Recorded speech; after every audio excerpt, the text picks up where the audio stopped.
ఒకరోజు ఒక యువకుడు తన గురువు గారి దగ్గరకు వచ్చి ఈ విధంగా అడుగుతాడు. గురువు గారు, నా జీవితంలో అన్ని కష్టాలు కన్నీళ్లే, జీవితాన్ని భరించలేకపోతున్నాను, ఏదైనా మంచి మార్గం ఉంటే సూచించండి అని అడుగుతాడు. గురువు తన వైపు వెంటనే తదేకంగా చూసి, సరే ఒక గ్లాసుడు నీటిలో పిడికెడు ఉప్పు వేసుకుని తీసుకునిరా అని అంటాడు. పిడికెడు ఉప్పు వేసుకుని తీసుకుని వచ్చిన తర్వాత దాన్ని తాగమనగానే మొదటగా తన వైపు చూసి తాగటం మొదలు పెడతాడు. మొదలు పెట్టిన కొద్దిసేపటికే చీ, భరించలేనంత ఉప్పుగా ఉంది, ఎలా తాగుతాం దీన్ని అని అడుగుతాడు.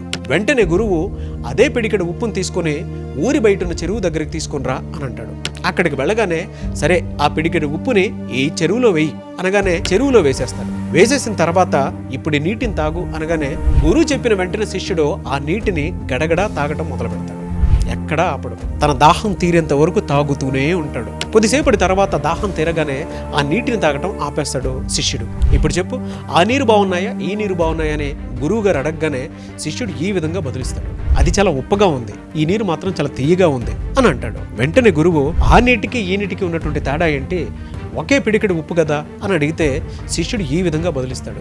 అది గ్లాసులో ఉండేటువంటి నీళ్లు, ఆ నీళ్లు కొంచెం తక్కువగా ఉన్నాయి, కానీ ఇక్కడ నీరు మాత్రం చెరువులో చాలా ఎక్కువగా ఉన్నాయి. దానివల్ల ఉప్పదనం తెలియకుండానే నేను ఆ మంచినీటిని తాగటం మొదలు పెట్టాను అని చెప్తాడు.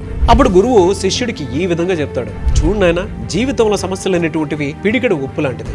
అవి గ్లాసులో ఉన్న పిడికెడే, చెరువులో ఉన్న పిడికెడే. నీ జీవితాన్ని నువ్వు గ్లాసులా చూడాలా చెరువులా చూడాలనేది నీ చేతుల్లో, నీ నిర్ణయాలను బట్టి ఉంటుంది అని చెప్పడం జరుగుతుంది.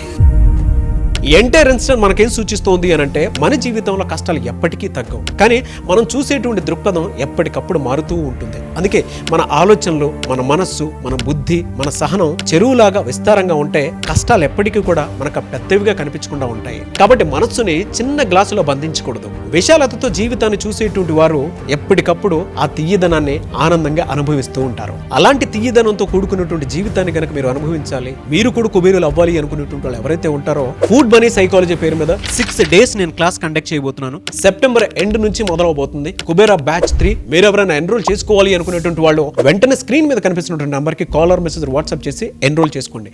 అండ్ కౌన్సిలింగ్ కావాలి అనుకున్నా కూడా మీరు నన్ను సంప్రదించవచ్చు.